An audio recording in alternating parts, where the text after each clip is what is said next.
Motherfucking mini episode. Mini episode.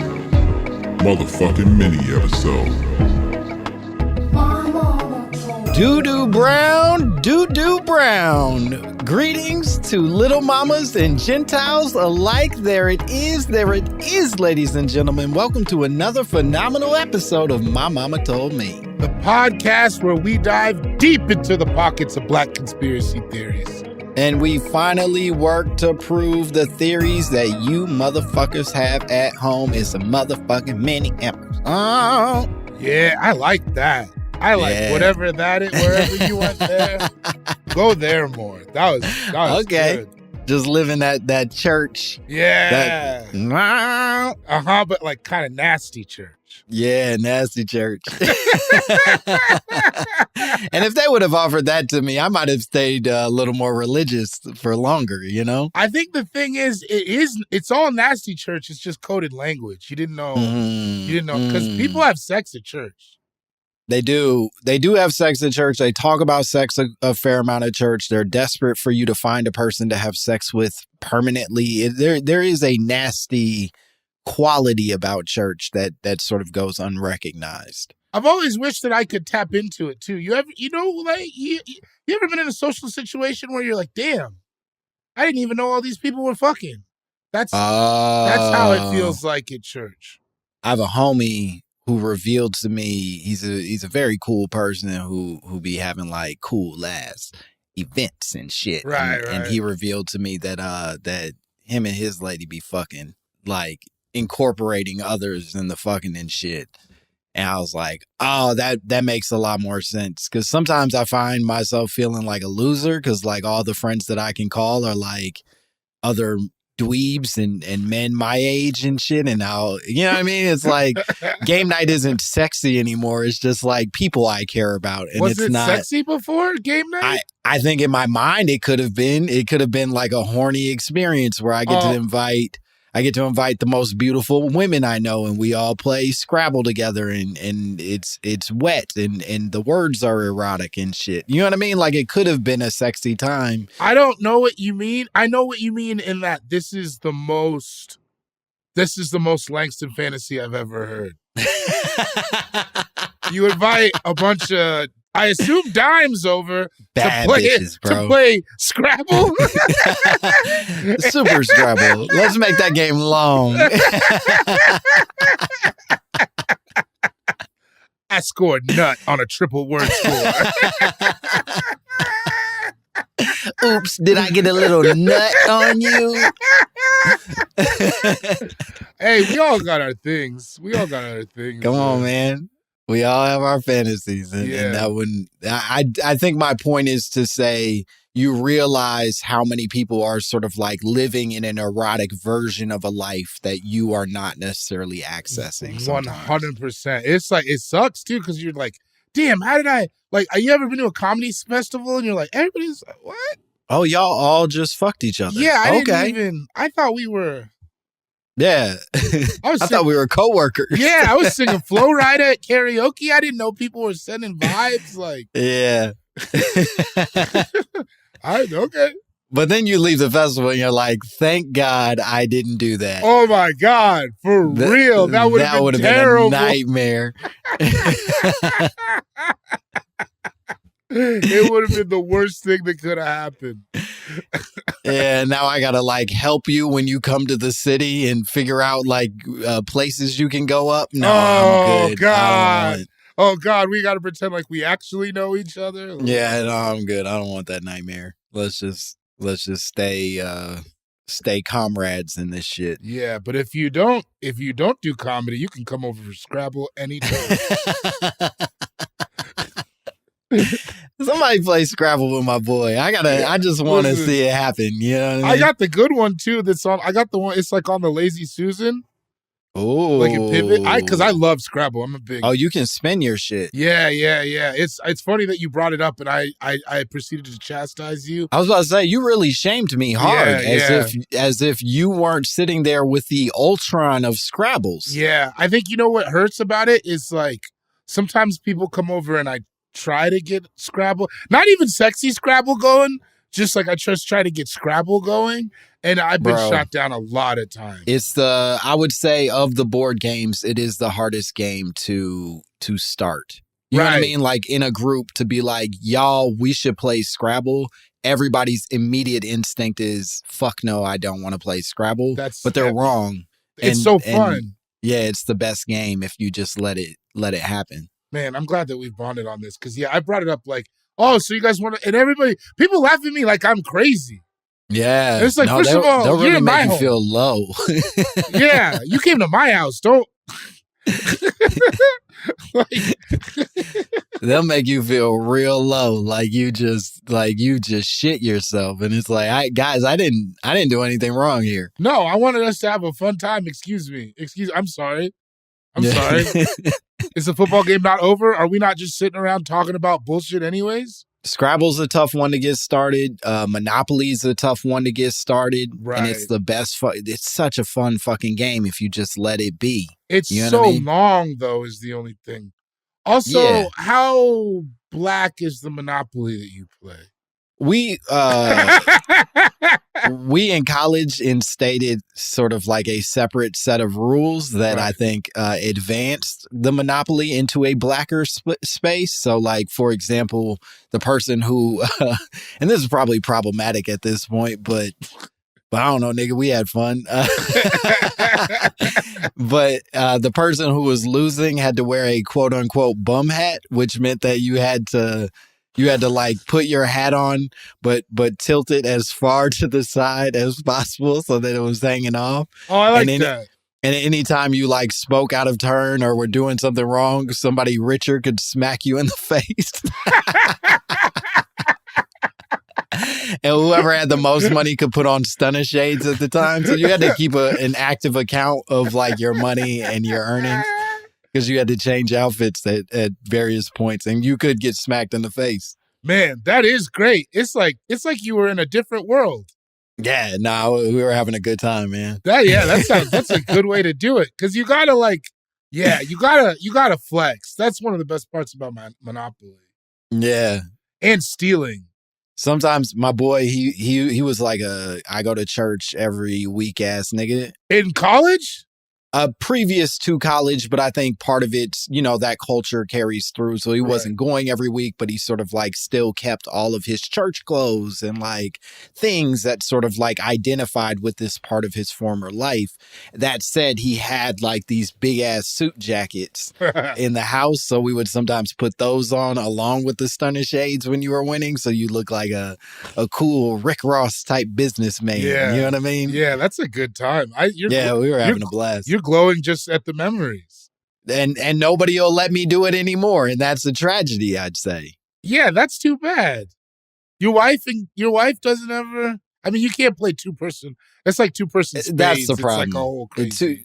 You don't want to play two-person Monopoly. And we do sometimes have friends over who come for like game nights and shit, but we play different sort of like games, and it would be hard to sort of, I think, introduce Monopoly given the more complex games were already. What are you playing, like Power Grid or like Settlers of Catan and shit? We play Settlers sometimes. We play, honestly, the game we play the most is this game called Villainous, which it's gonna sound bad when I tell you. I bet it is. You're gonna judge me hard for it, but I really love Villainous. And if there are any little mamas out there that also love Villainous, go ahead, give it a shout out.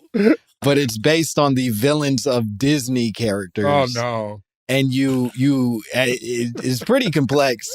Oh, is it? Is it? It is, because you have to. Each person has their own individual board and like their own individual like objective to like winning the game, and so you have to not only be like working on your own shit, but you also have to be tracking what someone else is doing to make sure that they're not about to win the game and take everything from you. Someone get this jigaboo away from me. No, it sounds very interesting. Yeah, you clearly don't respect Villainous, and that's okay. That's why we only play it with two pretty specific dudes. Listen, man, I'm as far as board games, I'm all for, I like the classics. Yeah. You know what I mean? We have game nights at the house where we invite like all the homies, and it's like a big fun playing, we're playing fucking Taboo and like Right. Ooh, Taboo is my shit. Yeah, we play the ones that everybody is like okay with you saying out loud, and then there's like two dudes that we call and we like, y'all niggas trying to play Villainous? What's up? You got like the game night reserved, like yeah. Y'all trying to spend 3 hours pretending to be Jafar? Oh man, that is beautiful though. I'm gonna check it out, but I don't think that anybody that I have to my house is going. They're not even going for Scrabble. Like I said, it's a whole issue.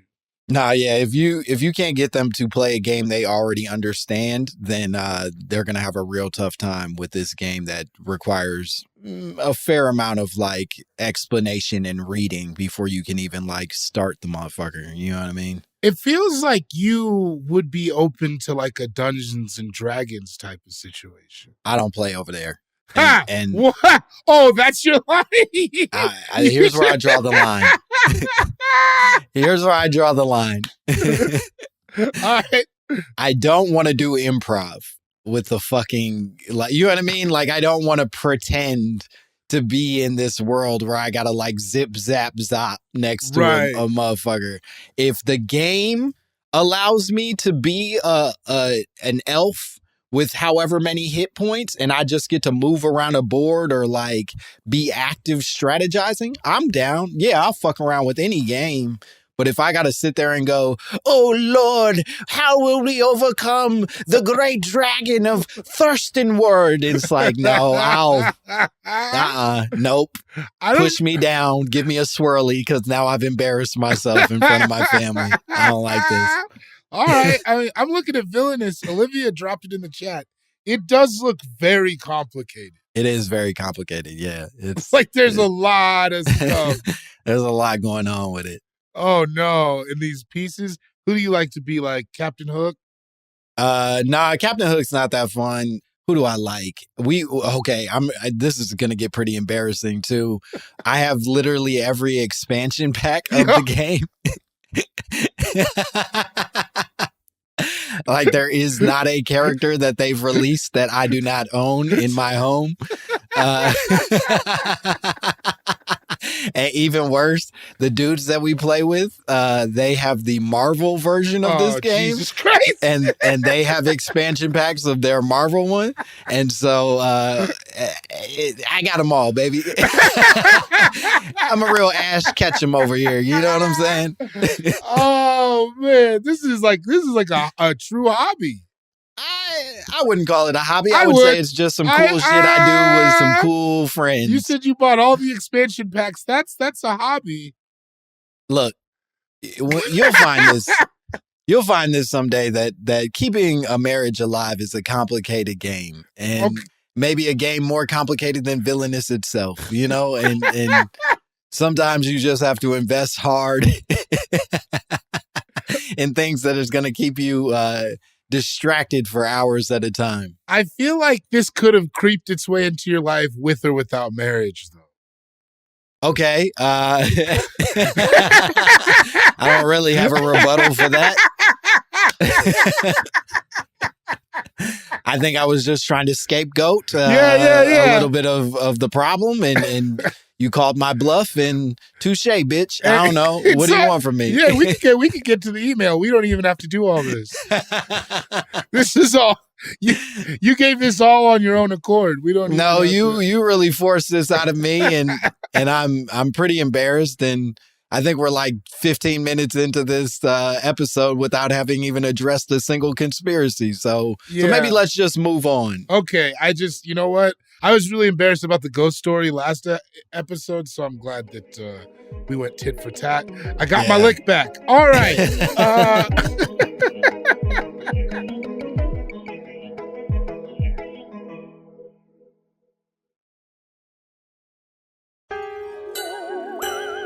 We got this email from. Did you say what you can say his name? You say his first name. Clavon. Clavon. with his black ass. Yeah, that's no question on what kind of person this is. Clavon, you black motherfucker. If there is a Clavon who's white, he is poor or like Dutch. Come on, man. Take them clogs off and talk to us regular. Yeah. All right, this is from Clavon. We appreciate you, Clavon. Greeting lengths. It says greeting, not greetings, but that's fine. That's okay. Clavon got a lot going on. Let Clavon do his thing. Our emails do tend to have crazy intros in general, right? Mm-hmm. I'd say so. Good morrow, Kingsters. Yeah. Or whatever they say. The little mamas talk to us pretty crazy. I think part of it is that we're not kind to them, and so they retaliate, and then we get sensitive about how we go, how dare you speak to us this way? And I don't know that we deserve much better with the way that we talk to them. No, honestly, and it's a dynamic I'm willing to keep up, to be honest. I don't mind that. I wouldn't sacrifice it even for a moment. Yeah, I really like it. All right. Greeting, Langston and David. I bring to you a conspiracy theory today inspired by Beyonce's Renaissance World Tour, specifically the Mute Challenge. During her performance of Energy, she sings, "Look around, everybody on mute," and pauses with her music and asks for the stadium to stay silent for 5 seconds. To win the challenge, you must be quietest in the stadium in those 5 seconds. Some people are saying the reason that some cities, specifically predominantly white cities, fail the challenge is that white people are not used to following directions. Wow. Yeah, he says, me personally, I don't subscribe to this as it implies black people are naturally more subservient. At the end of the day, it's a trend, and some people are not chronically online compared to others. Would love to hear both of your thoughts on this. Love the podcast and the new set. Kind regards, Clavon. Well, Clavon, you introduced some pretty complicated interpretations inside of this thing. He is both acknowledging the possibility that white people are incapable of following directions, which obviously is interesting. That piqued my interest, certainly. But then the flip of that being that if black people are too good at following directions, we are sort of like regressing back to our slavish nature or some shit. And that's also complicated. So, damn. Yeah, I want to tread lightly. Okay. Take your time, counselor. You're not, there's no clock. I mean, there is. It's running. I see it. We're at 19 Sure, minutes. Yeah. No, these episodes are mini, not forever. Not maxi. So I think that a lot of times maybe white folks aren't super like present. They're not like in the moment as much.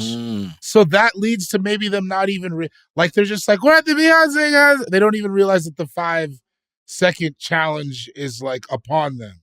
Yeah. You know what I mean? It's like with the dancing thing where it's like they're just moving around. They can't even, because they're not paying attention to commit to the structure of rhythm. Yeah, it's more about the joy and the energy of the experience and less about any of the sort of like technical rules inside of the thing. Right. It's why they're not good at rap. Yeah. Let me ask you this. While I'm going to make a slight step to a tangent, if you will. Are you one of those people that is like Eminem is bad? Are you a Eminem is bad guy? By the way you phrased it, I feel like you're an Eminem is good guy, first of all. I think well, I'll let you answer and then I'll tell you what I think. So this is funny. This just came up with somebody else yesterday. This is so weird. I think the technical skill of rapping, like rhyming words, I think he is good. And like in double and triplicate or whatever else, I think the content is not great. And you feel that way from beginning to end of his career? I think so, yeah. I mean, I think that like when I was 12, it was shocking that a fat lady tried to swallow his leg whole like a fucking egg roll.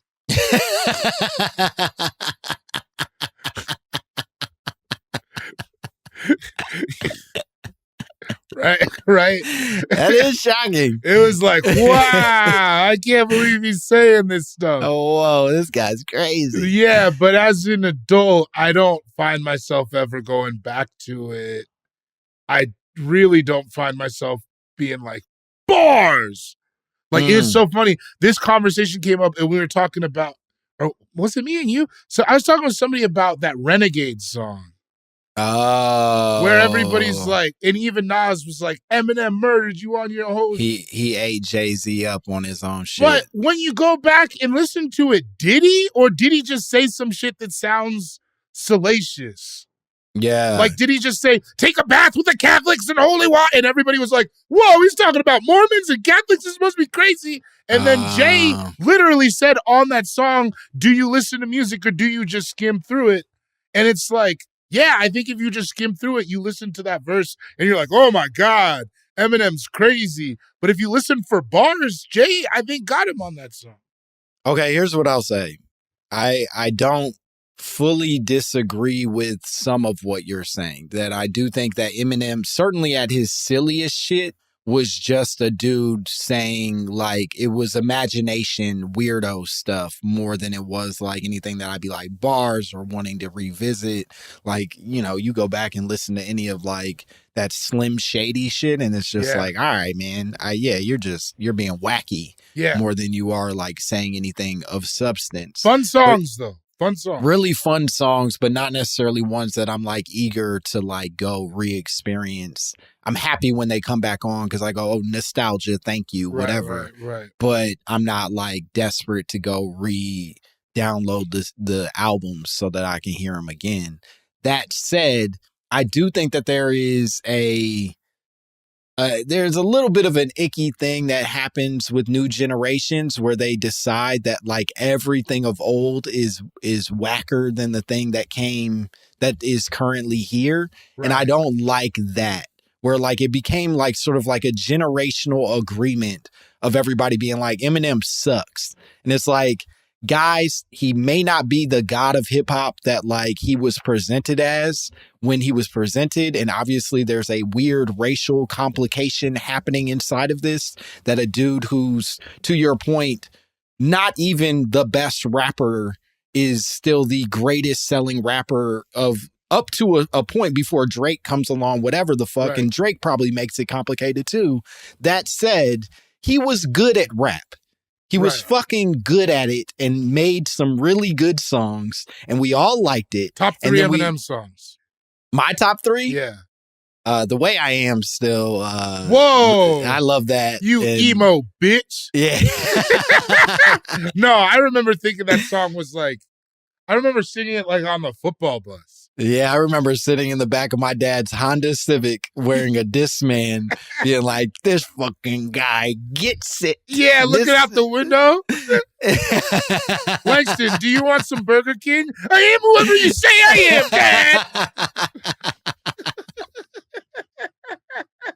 Dad. Yeah, I fucking love that song, man. I love Stan. Stan was huge for me. Stan is great. Stan is really, really and great. that was innovative as fuck. Yeah. As like you know what I mean? Like speaking through this character and shit, and then him being himself in the song. And it was all fucking, he did some cool shit, He did. He said a lot of shit. He said a lot of shit that I thought was crazy and still think is crazy at the time. What was that song he said where he said, I want the president dead? Fuck it, I set precedents. I remember that shit scared me. That's what I'm saying, man.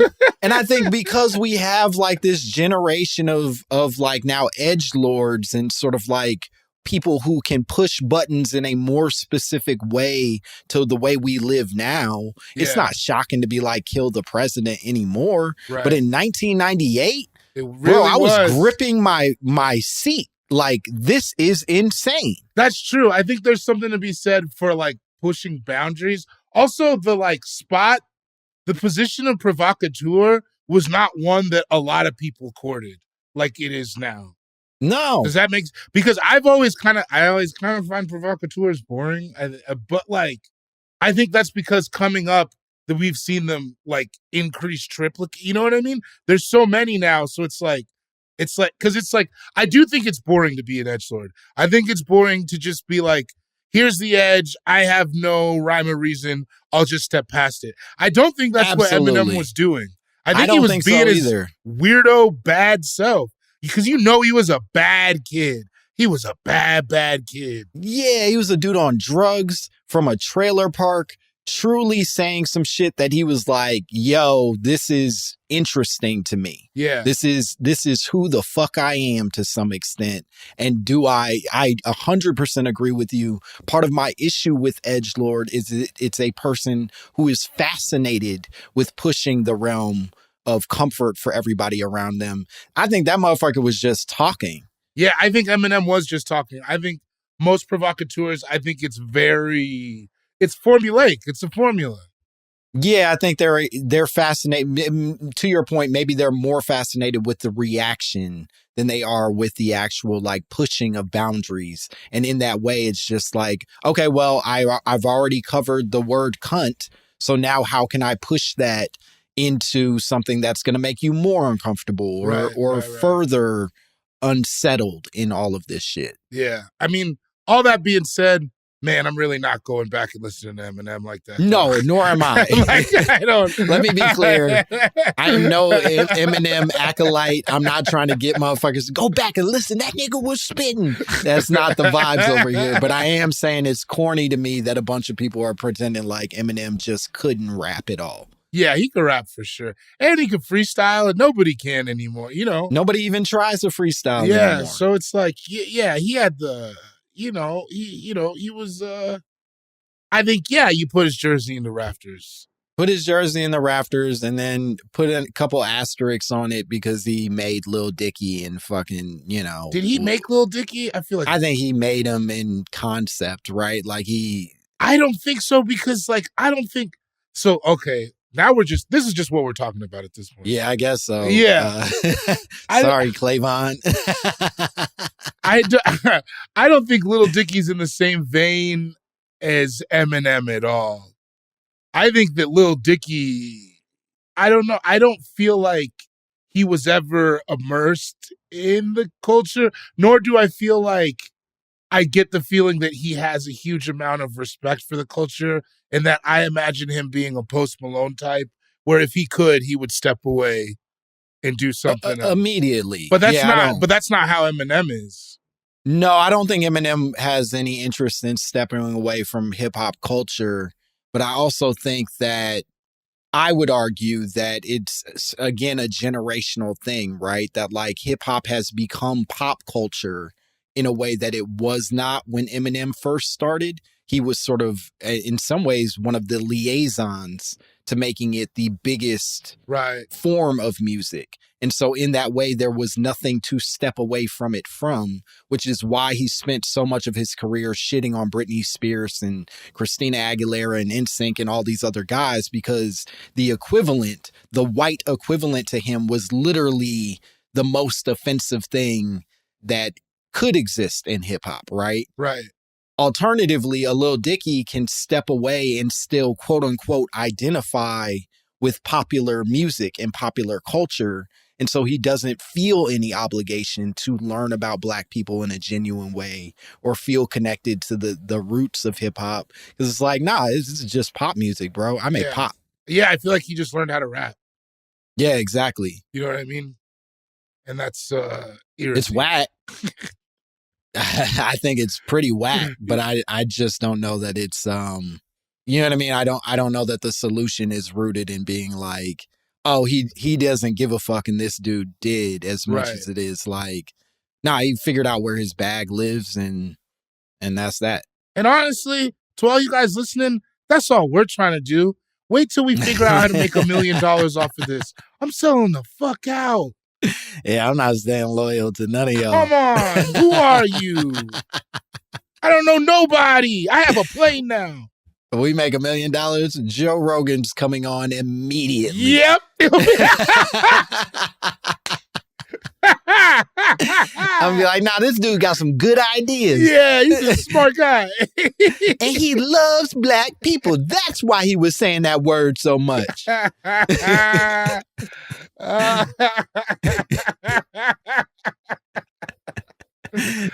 Well, Langston, I think we've done it.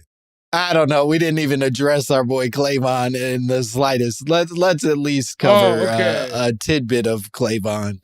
I think to the question, and I'm struggling to even remember what the question was at this point. White people following directions. I do think, and maybe we can wrap this all into the Eminem of it all, right? Okay. Yes. I think there's a way that this Lil Dicky and Eminem and all of this can be folded into it. I do think that white people have had the benefit of living completely independent of laws and rules and all kinds of things that is hard to untie from their own self-identity, right? That like literally this country was built by a bunch of dudes agreeing not to follow directions. And so it is not possible for them they refer to these motherfuckers as their forefathers and wrote a constitution based off of their line of thinking. And so it's hard for them to not see themselves as people sort of championing that at all times. Whereas black people, I think, unfortunately, have been forced into a life where we are at least constantly aware of the rules that we are choosing to break when we're breaking them. You know what I mean? Yeah, I think I like that, actually. No notes. Hell yeah. That said, do I think white people are capable of following the rules? I do. I think that's why they're so vocal, frankly, when rules are being broken or laws are not being held up to the way that they expect. But I don't think that they always respect the rules that are being instituted by people who they consider to be less than, and sometimes even Beyonce can be less than to white people. Yeah, that's reasonable. I like that. Yeah. And, Eminem sucks. That was very grown up. That was all very good. Yeah. So, Clavon, I hope that answers your question. If there are white people yelling at the Renaissance tour, just know that it is, it's inside them. And I don't know that they're incapable, but they certainly have a real hard time untying that from who they are. Yeah. You went, didn't you? I did. How was it? It was great. I'll be honest, for the everybody on mute moment. I didn't say shit. But I also didn't realize it was happening till I was like halfway in it. Then I was like, oh, okay, cool. I'm glad I wasn't singing along because I would have just kept on singing. Yeah, I get it. It's overwhelming at a concert. There's a lot going on. There's a lot going on. I was, I wasn't paying attention, and then everybody was on mute, and I was like, cool. Me too. Yeah. I got it. You want to tell the people where they can find you and what cool shit you have going on? Cool Guy Jokes 87 on Instagram. This Friday and Saturday, you can see me at Sisyphus Brewing in Minneapolis, Minnesota. And that's the end of my tour. I got like some other little dates, headlining Denver Comedy Works November 12th, some shit like that. But that's it. Tour's over. You missed it.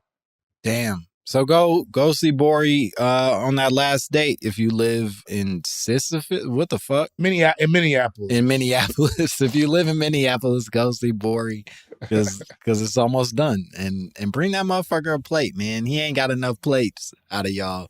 And I want to see him. I want to see him get food poisoning right at the end. It can happen to anybody. And shout out to my man who bought the sweet potato pie in Springfield. I see you, dog. New Orleans, you look great for 50.